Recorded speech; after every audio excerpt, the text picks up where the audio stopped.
آپ نے کہا کہ اللہ خیر کرے، اس وقت ان کا آنا ضرور کوئی ضروری بات ہوگی۔ حضرت ابو بکر صدیق رضی اللہ عنہ کے گھر جب اجازت لینے کی کوشش کرتے ہیں تو آپ صلی اللہ علیہ وسلم کو اندر بیٹھایا جاتا ہے اور کہتے ہیں آپ صلی اللہ علیہ وسلم کہ جو لوگ ہیں ان لوگوں کو کہیے ذرا الگ ہو جائیں۔ کہا کہ یہاں آپ کے گھر والے ہی ہیں، اس کے علاوہ کوئی نہیں ہے۔ تو رسول اللہ صلی اللہ علیہ وسلم نے فرمایا کہ اللہ نے ہجرت کا حکم دے دیا ہے۔ اتنا سننا تھا کہ ابو بکر نے کہا کہ 4 ماہ سے میں نے 2 اونٹنیاں لے رکھی ہے اور اس کو میں نے کھلا پلا کر کے بہت تندرست کر رکھا ہے۔ تو نبی اکرم صلی اللہ علیہ وسلم کہتے ہیں کہ ایک اونٹنی کی قیمت جو ہوگی میں دوں گا۔ رسول اللہ صلی اللہ علیہ وسلم اس کا قیمت ادا کرتے ہیں اور اس اونٹنی کو رکھتے ہیں۔ آپ دیکھیں کہ ہجرت کا پورا ایک جو معاملہ تھا وہ ایسی اسٹریٹجی تھی نبی اکرم صلی اللہ علیہ وسلم کے، ایسا منصوبہ بند تھا کہ اچھے پلاننگ کرنے والے پریشان ہو جائیں کہ یہ کیسی منصوبہ بندی نبی اکرم صلی اللہ علیہ وسلم نے کی تھی۔ ایک ایک چیز پر آپ غور کریں۔ آپ نے حضرت ابو بکر صدیق رضی اللہ عنہ کے بیٹے حضرت عبداللہ رضی اللہ عنہ کو چناؤ اس لیے کیا کہ آپ دن بھر مکہ میں رہیں گے اور ان کے ساتھ وقت بتائیں گے اور جو ہلچل ہوگی، جو باتیں ہوں گی، وہ آپ صلی اللہ علیہ وسلم تک لے جا کر کے پہنچائیں گے۔ ابو بکر رضی اللہ عنہ کے غلام، آزاد کردہ غلام تھے، ان کو یہ ذمہ داری دی گئی کہ آپ جب یہ جائیں گے تو آپ ان کے پیچھے بکریاں لے کر کے جائیں گے، بکریوں کا ایک ریوڑ لے کر کے جائیں گے تاکہ وہ نشان جو پیروں کے ہیں وہ ختم ہو جائے۔ حضرت ابو بکر رضی اللہ عنہ کی بیٹی حضرت آسمہ رضی اللہ عنہ کو یہ ذمہ داری دی گئی کہ آپ کھانا لے کر کے، کھانے کا سامان لے کر کے جائیں گے، جبکہ وہ حاملہ تھی، اس لیے کہ حاملہ ہے کوئی شک نہیں کرے گا کہ اتنی اونچی اتنی دوری پر وہ گئیں۔ آپ صلی اللہ علیہ وسلم نے راستے کے ماہر کو ہائر کیا تھا جو دوسرے راستوں سے ان کو مدینہ پہنچا سکے، اور انہی کے ہاتھ میں دونوں اونٹ دے دی تھی کہ جب ہم بلائیں گے تو آپ مقام پر آ جائیں گے۔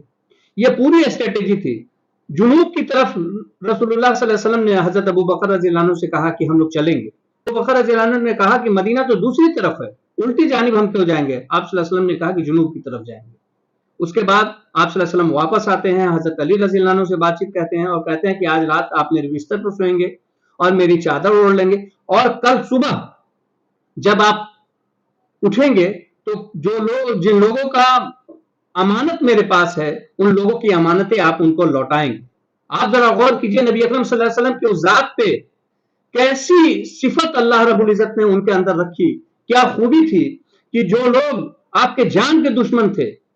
انہی کا مال آپ کے پاس تھا، اور لوگ جو آپ کے دشمن تھے، جو آپ کو بھلا برا کہتے تھے، وہی آدمی آپ اپنے مال کو آپ کے پاس رکھتا تھا کہ آپ سے بہتر امانت دار کوئی نہیں تھا۔ رسول اللہ صلی اللہ علیہ وسلم نے ان کے مال کو چاہتے تو لے جا سکتے تھے، مال کی تنگی تھی، باوجود اپنے جان پر کھیل کر کے اپنے بھائی کی جان کو داؤ پر لگا کر کے آپ نے کہا کہ آپ اس کی امانت کو واپس کریں گے مکہ والوں کو، جن لوگوں کا ہے، اور آپ نے ایک ایک آدمی کے بارے میں بتایا کہ ان کا اتنا مال ہے۔ یہ دیانتداری، ایمانداری، یہ صداقت اور کہاں ہو سکتی ہے؟ پوری دنیا، پوری کائنات میں اس طرح کی باتیں آپ کو دیکھنے کو نہیں ملے گی جو نبی اکرم صلی اللہ علیہ وسلم کی سیرت سے آپ کو سمجھنی چاہیے کہ ایسی حالت میں بھی آپ جو ہے اس مال کو لوٹانے کے لیے تھے۔ اس کے بعد حضرت علی رضی اللہ عنہ کو حکم دیتے ہیں کہ آپ میرے بستر پر سو جائیں گے،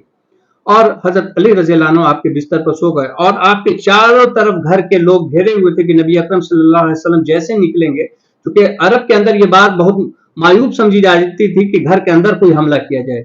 تو نبی اکرم صلی اللہ علیہ وسلم کو یہ لوگ دیکھ رہے تھے کہ آپ جیسے ہی گھر کے باہر نکلیں گے تو نبی اکرم صلی اللہ علیہ وسلم نے جب نکلنے کا ارادہ کیا تو ان کے آنکھوں پر اونگ طاری ہو گئی، اور یہ تمام وہی کھڑے رہے، اور لیکن نیند کی غلبے کی وجہ سے نبی اکرم صلی اللہ علیہ وسلم جب نکلے تو وہ دیکھ نہیں پائے۔ اللہ نے ان کی دیکھنے کی صلاحیتوں کو سلب کر دی اور آپ ان کے سامنے سے نکل گئے، اور کسی کو یہ احساس نہیں ہوا کہ نبی اکرم صلی اللہ علیہ وسلم نکل گئے ہیں، گویا ان پر ایسی نیند طاری ہو گئی۔ جیسے ہی ان لوگوں کو محسوس ہوا، ان لوگوں نے جھانک کر کے دیکھا کہ اچھا سوئے ہوئے نبی اکرم صلی اللہ علیہ وسلم، یہ سمجھ رہے ہیں کہ ان کی بستر پر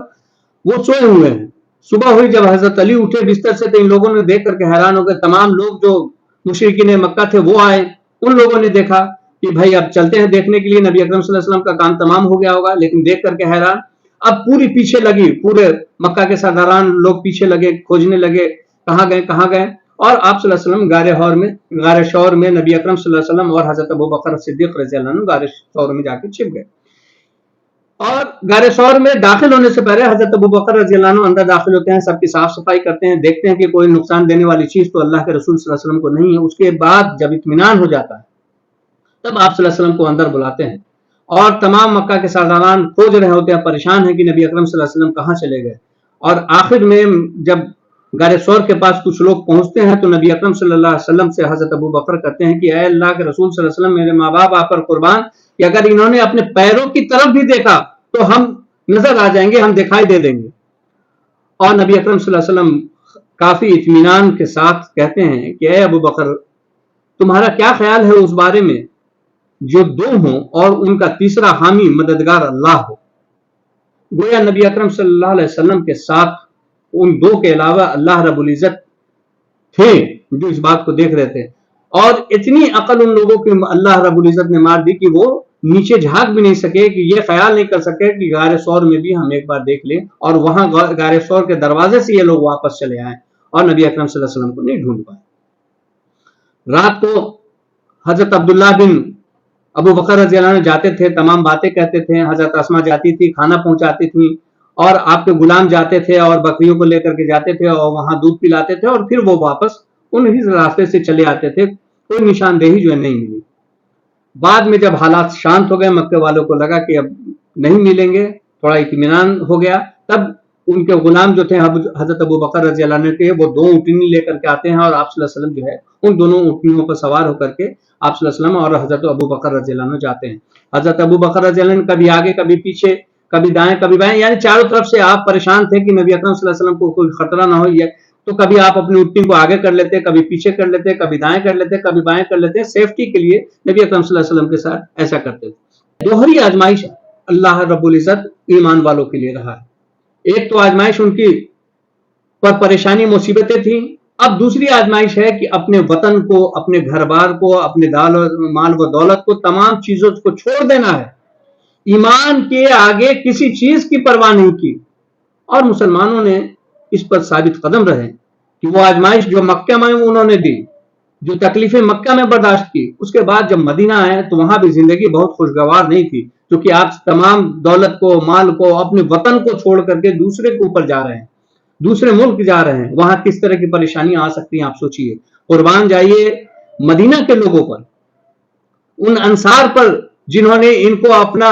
گلے لگایا اور اپنے بھائی سے بھی زیادہ ان کو اہمیت دی. اپنے گھروں میں، اپنے کھیتوں میں، اپنے باغوں میں، سب چیز کا بٹوارا ان کو، جو نسبی رشتے ہیں اس رشتوں سے بڑھ کر کے آپ نے ان لوگوں کا استقبال کیا، ان لوگوں کو حقوق دیے. یہ جو اخوت پیدا کی اللہ رب العزت نے ایک دوسروں کے دلوں میں، ایک دوسرے کے لیے جو محبت پیدا کی، یہ تا قیامت مثال ہے ان